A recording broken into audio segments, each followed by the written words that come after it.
Coba kalian bayangin, Indonesia itu luas dan sangat-sangat luas. Dari kota besar hiruk-pikuknya enggak pernah berhenti sampai desa terpencil yang kalau malam hanya ditemani suara angin dan hewan malam. Setiap tempat punya cerita sendiri, ada yang indah, ada yang penuh kebanggaan, tapi ada juga yang menyimpan sisi kelam yang jarang muncul ke permukaan.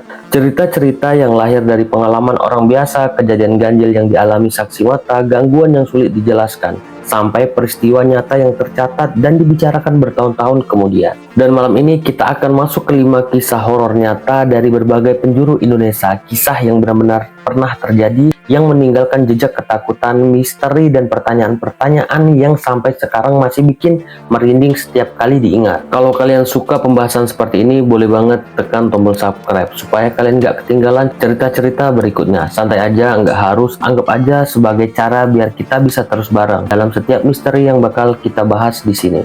Sebelum kita mulai, aku juga ingin menambahkan sedikit disclaimer. Cerita-cerita ini dirangkum dari berbagai sumber yang tersedia. Kalau ada detail yang kurang tepat, informasi yang berbeda di luar sana, atau penyampaian yang belum sempurna, aku mohon maaf. Tujuan kita di sini adalah berbagi cerita, bukan mengubah fakta atau menyinggung siapapun. Dan sebelum kita lanjut, seperti biasa kita intro dulu.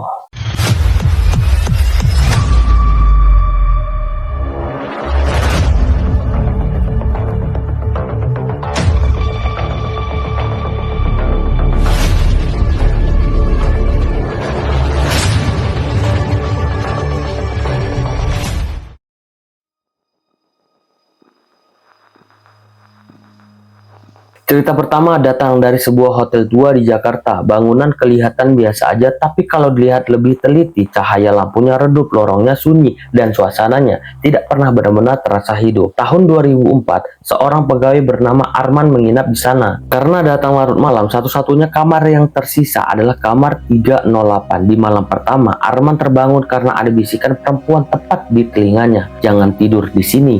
Awalnya dia pikir cuma mimpi, tapi beberapa menit kemudian ada ketukan dari dalam lemari.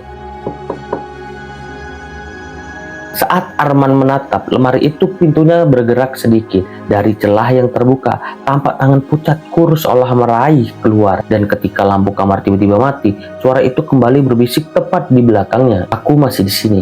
Esok paginya, Arman ditemukan pingsan di depan pintu. Petugas hotel bilang, dulu ada seorang wanita meninggal di lemari itu. Dan sejak itu, suara minta tolong sering terdengar seolah dia masih kedinginan.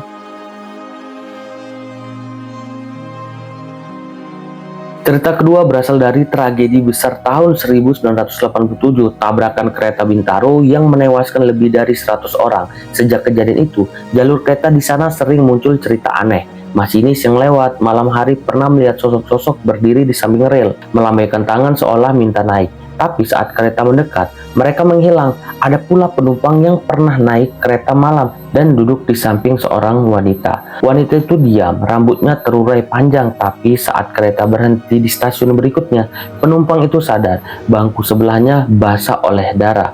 Petugas kereta bilang, banyak korban tragedi itu yang tidak pernah ditemukan utuh. Dan kadang di malam tertentu, suara teriakan meminta tolong masih terdengar dari tengah gelapnya jalur Bintaro.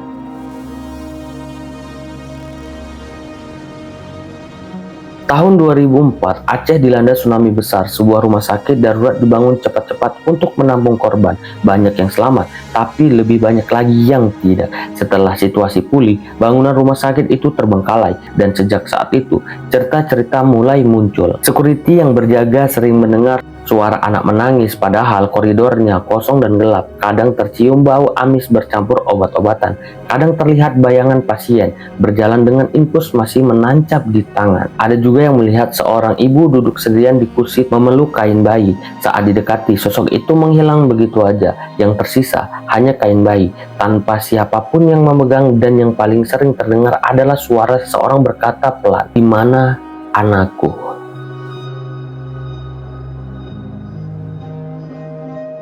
Kisah berikutnya berasal dari Jakarta juga, tepatnya di terowongan Casablanca. Banyak pengendara yang melintas malam-malam merasakan hal aneh. Suhu turun, pandangan berkabut, dan beberapa mengaku melihat wanita berdiri di tengah jalan memakai gaun putih panjang, rambut menutup wajah. Salah satu cerita terkenal datang dari pengemudi ojek online. Waktu itu sudah jam 1 malam. Jalan sepi. Saat melewati terowongan, dia melihat seseorang perempuan berdiri di pinggir. Dia melambai, berpikir perempuan itu butuh bantuan. Tapi saat jarak tinggal beberapa meter, perempuan itu melayang pelan ke tengah jalan. Pengemudi itu langsung rem mendadak, dan di momen itulah dia sadar. Wajah perempuan itu tidak ada, hanya rambut dan kulit pucat membiru. Saat dia memejamkan mata dan mencoba kabur, suara perempuan itu terdengar di belakangnya. "Antar aku pulang."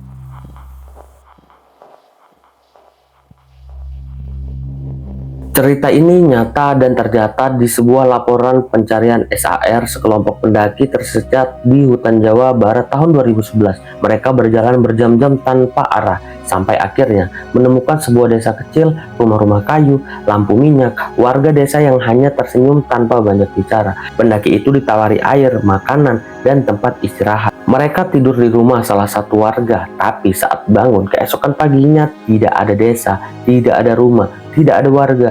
Mereka terbangun di tengah hutan lebat, di antara pohon-pohon besar. Tidak ada jejak bahwa pernah ada bangunan di sana. Salah satu pendaki masih menyimpan gelas kayu pemberian warga desa, tapi saat dibawa turun dan ditunjukkan ke warga kampung, bahwa mereka bilang gelas itu dari desa lama, desa yang penduduknya hilang semua setelah wabah puluhan tahun.